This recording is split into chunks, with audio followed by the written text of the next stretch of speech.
Olá pessoal, tudo bem?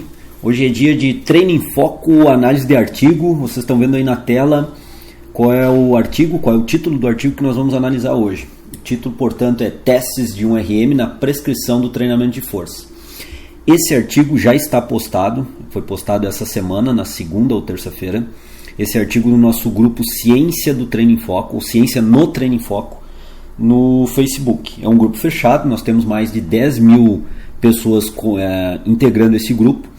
Se você não faz parte ainda, basta solicitar e eu vou liberar o seu ingresso nesse grupo. Eu posto lá vários artigos de pesquisa com esse perfil que vocês vão conhecer hoje. Um perfil onde eu faço uma análise prévia do artigo e posto esse trabalho lá. Então logo depois da vinheta nós vamos analisar o artigo que se encontra aí na tela.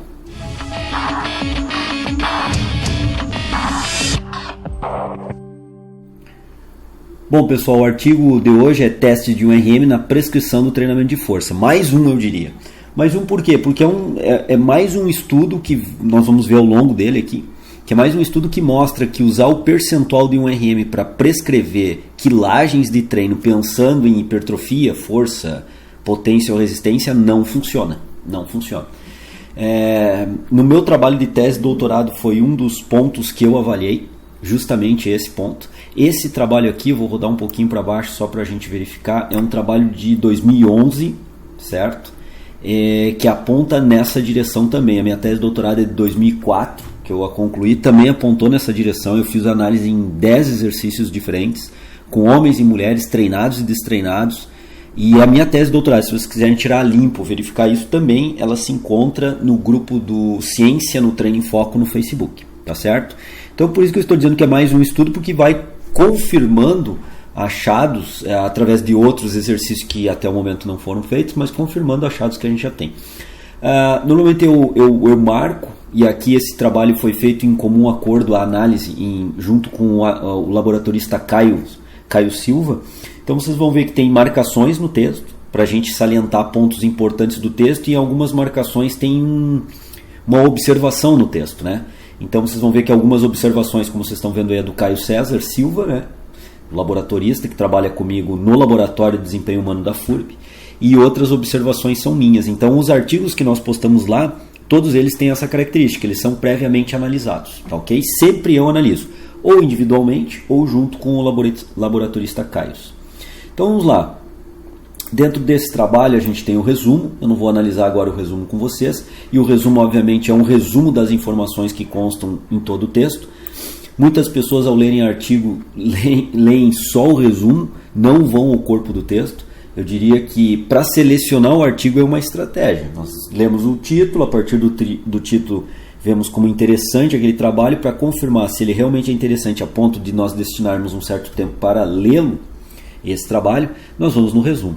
Agora, ler um resumo e achar que nós temos uma interpretação de tudo que foi feito no trabalho é totalmente contraproducente e nos levando a erros de interpretação. Então, não vamos ler o resumo, vamos direto para o trabalho. Esse trabalho foi publicado na Revista Brasileira de Prescrição e Fisiologia do Exercício em 2011, como eu falei, né? E tem alguns autores aqui, vou voltar um pouquinho, o Belmiro Freitas Salles e o Roberto Simão, pelo menos aqui dos que eu conheço, são os mais conhecidos, são profissionais, colegas, que tem uma excelente publicação científica, né? Bom, então vamos lá. Uma introdução é o primeiro capítulo de conteúdo mais denso de um artigo, embora nós possamos considerar aí, o resumo também como um capítulo. Numa introdução, normalmente se trabalha com a ideia do geral ao específico, uma espécie de funil. Nós começamos trabalhando a ideia, o tema, o objeto de estudo de uma forma geral, e vamos gradativamente especificando esse tema até chegarmos exatamente no objeto do estudo que o estudo em si está preocupado em analisar. Isso a gente pode ver claramente aqui no texto. Vejam bem, a primeira sentença aqui: a prática do treinamento de força tem despertado o interesse de um grande número de praticantes, seja como forma de prevenção, promoção da saúde, motivos estéticos e de lazer. Então vejam bem, ele abrangeu aqui, os autores abrangeram de uma forma bem ampla o tema da pesquisa, e o tema da pesquisa envolve, obviamente, treinamento de força, especificamente teste de um RM e os seus percentuais para prescrição de exercício.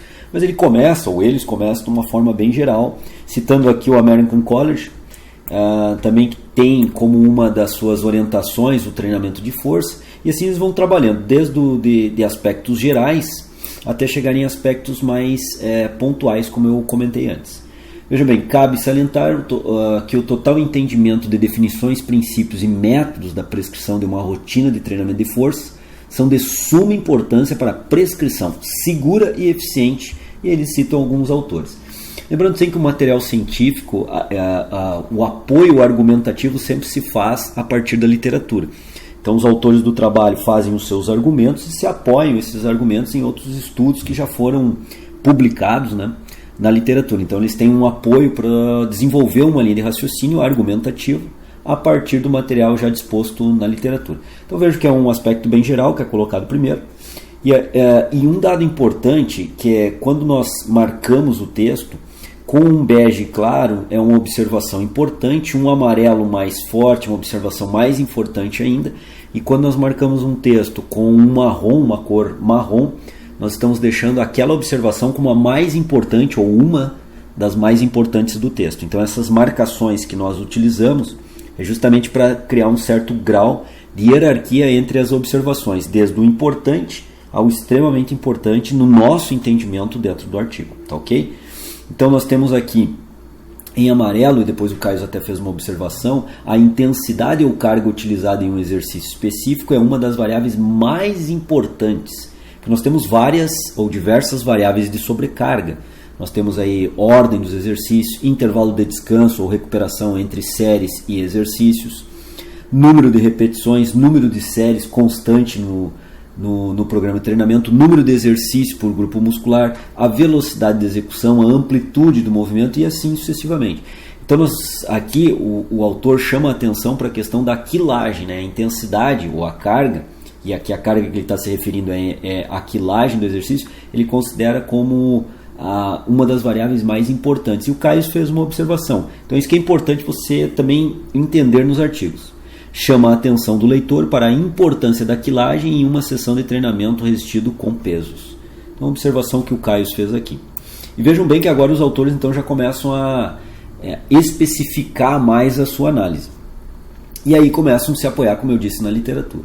A intensidade pode ser definida de várias formas, mas a mais comumente usadas são as absolutas, peso utilizado no aparelho ou barra, e relativa. Como que é essa intensidade relativa, essa carga relativa ou essa quilagem relativa? Expressa em percentual de uma repetição máxima. E aí ele vai se apoiando na literatura, Flecker e Simão. E vejam bem, os autores vão desenvolvendo então um texto argumentativo, levando agora o leitor a entender e começar a fluir mais o raciocínio para a questão específica a qual será tratada no trabalho. Vejam bem o próximo item aqui em amarelo. O percentual de 1RM, devido à sua fácil aplicação, vem sendo amplamente utilizado como medida diagnóstica de força muscular ou como parâmetro para prescrição e monitoramento de determinado exercício. Isso segundo um trabalho de 1984. E o Caio também faz algumas observações em cima disso aqui. Então os autores agora começam a cair nos percentuais de 1RM. Primeiro explicaram que força é importante, inclusive o American College coloca como importante. Agora eles vêm colocando situações de controle de quilagem, porque segundo eles, quilagem é uma das variáveis mais importantes para dominar ou entender a carga total de uma sessão de treinamento. E eles começam a falar de aspectos nesse sentido. E vejam bem aqui, porém não há consenso na literatura acerca do número de repetições realizadas em vários percentuais de 1RM para os diferentes movimentos e equipamentos, assim como para indivíduos em diversos estados de treinamento, o que dificulta a utilização do teste como parâmetro. Os autores discutem um pouco aqui na introdução a prescrição para hipertrofia, que segundo a literatura, em alguns livros, é colocado como intensidades em torno de 70% a 85% de 1RM, e numa margem de repetições que equivaleria entre 8 a 12 repetições máximas. Então, o que eles vão colocar em xeque, como outros trabalhos já colocaram, é se esses percentuais de 70% a 85% do valor máximo, do valor de 1RM, realmente vão permitir que o indivíduo produza um número de repetições em torno de 12 a 8 repetições máximas em cada série, sendo que em cada série a quilagem do aparelho estaria entre 70% e 85% do máximo. E aí eles lançam como último parágrafo da introdução, o que é de praxe, o objetivo do estudo. O objetivo do estudo foi observar o aumento máximo de repetições realizadas, ou número máximo de repetições realizadas a 70% e a 85% do RM no exercício supino reto e cadeira flexora, em indivíduos com no mínimo 6 meses de experiência em treinamento de força. Vejam bem, em algum momento eles colocaram aqui treinamento de força no exercício supino e cadeira flexora e às vezes rosca de bíceps, então houve um engano, um equívoco dos autores aqui. Pelo que eu entendi, eles fizeram supino e rosca bíceps, né? Mas vocês vão perceber que a gente anota, coloca isso, porque eles se equivocaram em alguns momentos, colocaram um outro exercício no local de rosca de bíceps, né? Aí eles começam a comentar sobre a coleta dos dados. Num primeiro dia, dentro da metodologia agora, né? Material e métodos, a metodologia, ou seja, como foi produzido o estudo. No primeiro dia foi realizada uma avaliação antropométrica e em seguida realizou-se o teste do RM nos exercícios supino reto com barra e rosca bíceps na máquina. No segundo e terceiro dia, então foram 3 visitas ao laboratório, foram realizados os números máximos de repetições com cargas a 70% no segundo dia e num outro dia, terceiro dia, a 85% para os mesmos exercícios com delineamento alternado. O que seria esse delineamento alternado? Então vejam bem, no primeiro dia o teste de um RM, nesses 2 exercícios, supino e rosca bíceps na máquina. Num segundo dia e num terceiro dia, ou teste de 70% de um RM e repetições máximas até a falha, a 70% do RM, ou teste de 85% de um RM e repetições até a falha. Então esse é um critério importante porque alguns indivíduos foram testados as repetições máximas no segundo dia a 70% e o terceiro dia a 85%, e outros indivíduos foram testados no segundo dia a 85% e no terceiro dia a 70%. Isso garante que se houve algum efeito da ordem em que foi feito os exercícios, isso ficou equilibrado na amostra, ou seja, metade da amostra, metade do grupo experimental foi testado no segundo dia com 70% e a outra metade foi testado no segundo dia a 85%. Então esse é um procedimento interessante e importante de ser feito para garantir resultados mais precisos. Aí os autores aqui descrevem ali a faixa etária da amostra, indivíduos do sexo masculino e jovens, né? Todos praticantes de treinamento de força por um período de 6 meses com frequência semanal superior a 3 vezes. Então descreve bem claro o volume desse treinamento desses indivíduos considerados experientes no treinamento. Todos os integrantes da amostra eram praticantes de treinamento de força com período mínimo 6 meses com frequência semanal superior a 3 vezes na semana. Eu coloquei uma observação. São características temporais que definem o grau de experiência em treinamento dos sujeitos amostrais. Contudo, não apresenta em que intensidade os mesmos treinavam. E isso a gente vê na maioria dos trabalhos, né? Se descreve muito a questão do volume de trabalho para caracterizar o nível de experiência dos indivíduos, mas não se consegue caracterizar muito bem com que intensidade, justamente porque essa intensidade era muito variada entre os indivíduos que fazem parte da amostra. Então se consegue, na verdade, se controlar alguns aspectos e outros aspectos não se consegue controlar tão bem assim. Aí os autores do estudo descrevem como foi feito o teste 1RM, protocolo de Simão e colaboradores de 2006 eles utilizaram, um aquecimento específico no próprio aparelho com carga confortável para realizar 15 repetições. Essa carga é a quilagem que nós usamos como termo no treino em foco. E aí eles descrevem alguns detalhes aqui com relação ao teste de 1RM, né? Como foi executado. Vejam bem um dado importante aqui que nem todos os trabalhos apresentam. De 2 em 2 kg foi aumentado as quilagens entre as tentativas para aumento de quilagem, né, de superação de quilagem. E foram feitas no máximo 6 tentativas. Né. Eu faço algumas observações também, não vou comentar agora aqui, porque eu sei que vocês vão baixar esse artigo em PDF no Ciência do Treino em Foco. E aqui alguns aspectos para garantir, né, uma margem de segurança maior, eles adotaram alguns procedimentos. Isso é bastante comum também em artigos nacionais, esses procedimentos para garantir uma maior precisão dos resultados ou dos valores encontrados nos scores finais de 1RM e RMs, repetições máximas, no caso aqui a 70% e 85% de 1RM, as sessões de treinamento e os intervalos. Então percebam que na metodologia é descrito de uma forma mais detalhada todos os aspectos que envolvem as testagens, como foram feitos, qual foi o protocolo, em que dia foi feito, quanto de intervalo foi dado entre esses 3 dias de testes, primeiro dia 1RM, segundo e terceiro dia repetições máximas a 70% e 85%. Isso tudo é descrito, a característica amostral, E como último ponto de praxe, num capítulo de metodologia, se apresenta a estatística, né? Qual a estatística que foi utilizada no trabalho. Logo na sequência, inicia-se então o capítulo resultados. E agora nós podemos perceber que eles apresentaram uma única tabela e nós temos aqui o resultado do trabalho, né? O achado do trabalho. Então percebam bem, supino e rosca bíceps na máquina a 70%. Qual foi a média de repetições máximas produzida pela amostra? 15,6 repetições máximas com desvio padrão de 3,2. Isso para o supino. No exercício rosca bíceps foi 9,5 em média com desvio padrão de 1,8 repetições.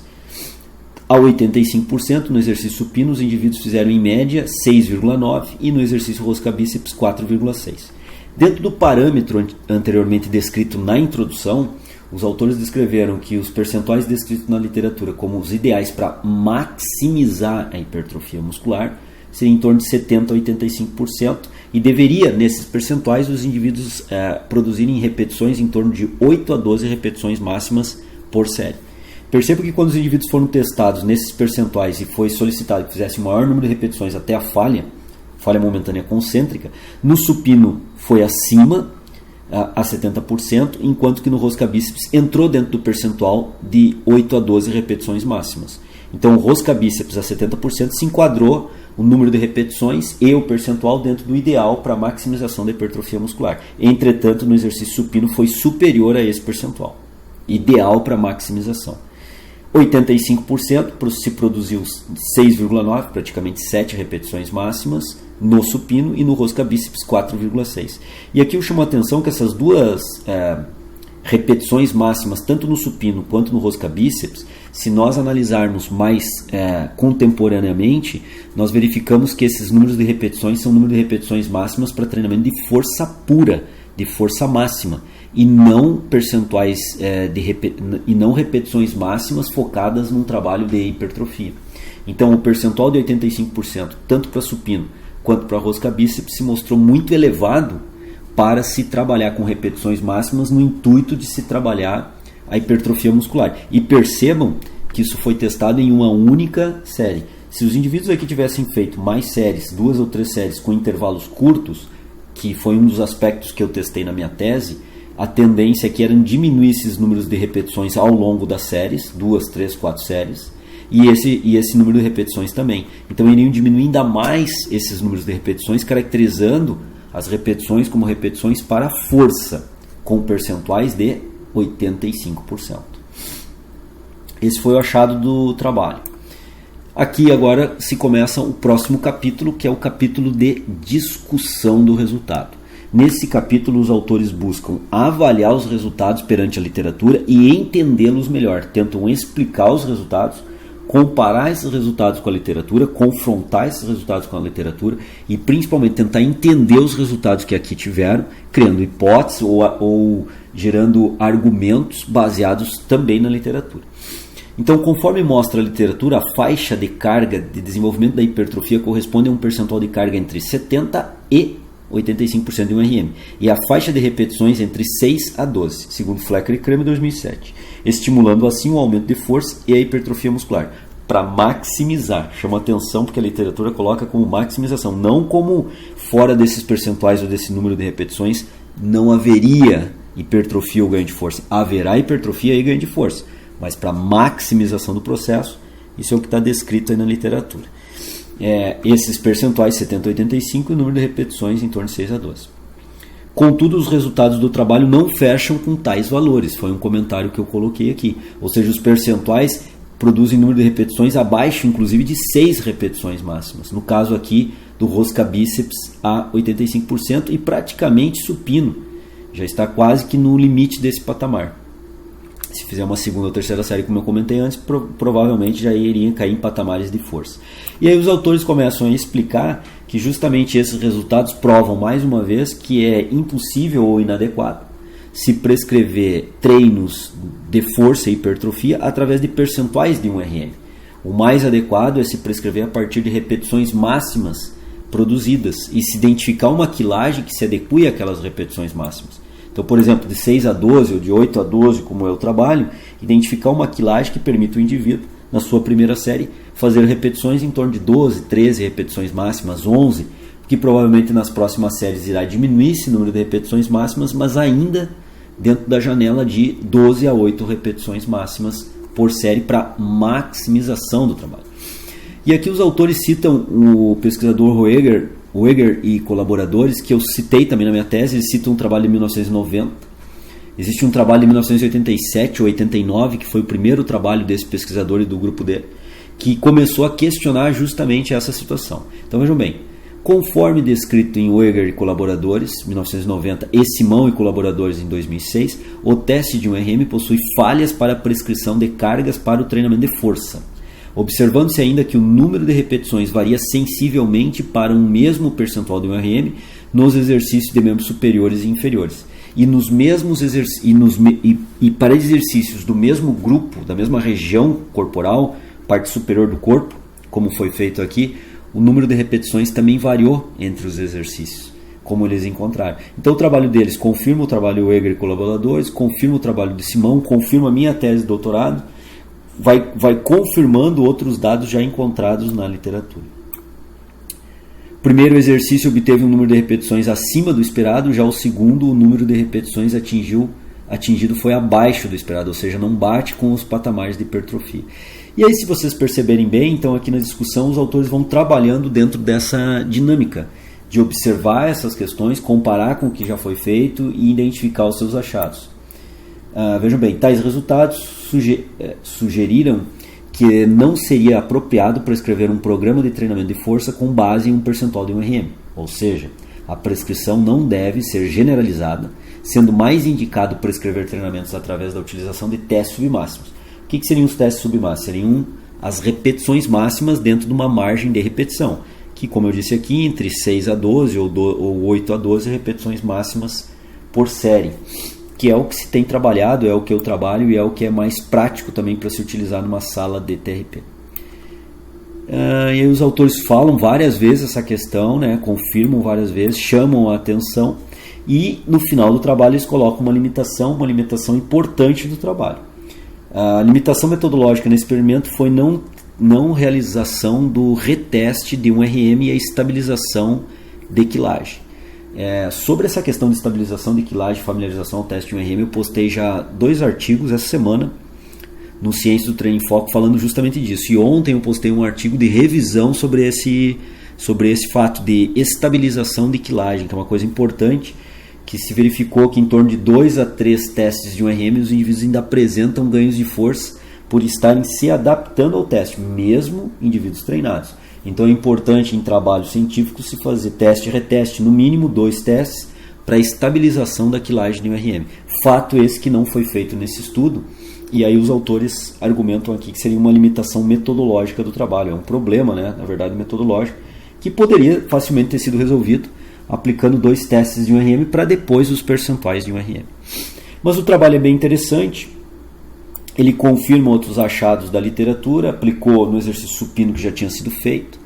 Rosca bíceps, eu não me lembro se já tinha sido feito isso, não me recordo de algum trabalho que tenha sido feito com rosca bíceps. Então ele mostra mais uma vez que é inadequada essa prescrição. Muitos seguidores do Treino em Foco colocam isso, comentam isso e perguntam por quê. E aqui então é apresentado mais um trabalho nesse sentido hoje no Treino em Foco, análise de artigo. Então é um artigo bem interessante, bem importante, eu considerei relativamente simples para fazer uma leitura. Eu acho que é um artigo bem interessante para quem principalmente está começando aí na leitura de artigo científico e entendendo essa área do treinamento. É um artigo bem interessante. Depois, o último capítulo do trabalho, do artigo, são as referências. Os autores aqui apontam todas as referências do trabalho. É interessante sempre nós fazermos uma checagem das referências, os trabalhos em língua pátria, em português, os trabalhos internacionais, quem são as pessoas que estão pesquisando nessa área. Percebo que o Roberto Simão se encontra aqui citado várias vezes, né? Tem o De Sales também. Então nós temos aqui vários autores, Roberto Simão mais uma vez aqui citado junto com o Fleck. Então nós começamos a conhecer quem são os autores que estão mais trabalhando num determinado tema, num determinado objeto de estudo, porque eles são citados na própria referência. Então é uma forma de nós nos ambientarmos com os pesquisadores de um determinado tema, de uma determinada área, é fazer esse tipo de análise nas referências que eu acabei fazendo apenas um apontamento agora aqui, né? Então é isso, pessoal. O trabalho está apresentado aqui, feito uma análise rápida desse trabalho. Ele se encontra então mais uma vez lá no Ciência no Treino em Foco. Basta vocês entrarem, baixarem o artigo em PDF, fazer uma leitura mais aprofundada. Se não fazem parte desse grupo do Facebook, solicite sua entrada que eu libero. Tá ok? Um grande abraço para vocês. Até quarta-feira que vem, fazendo análise de mais um artigo científico. Um grande abraço, uma ótima semana. Até semana que vem. Até lá. Série, aqui foi 4,1 repetições máximas e aqui foi 3,3 repetições máximas, com alongamento. Então já houve uma diferença significativa nessa terceira série, entre quando os indivíduos não alongavam e quando os indivíduos alongavam entre as séries. Notadamente, uma produção menor de repetições máximas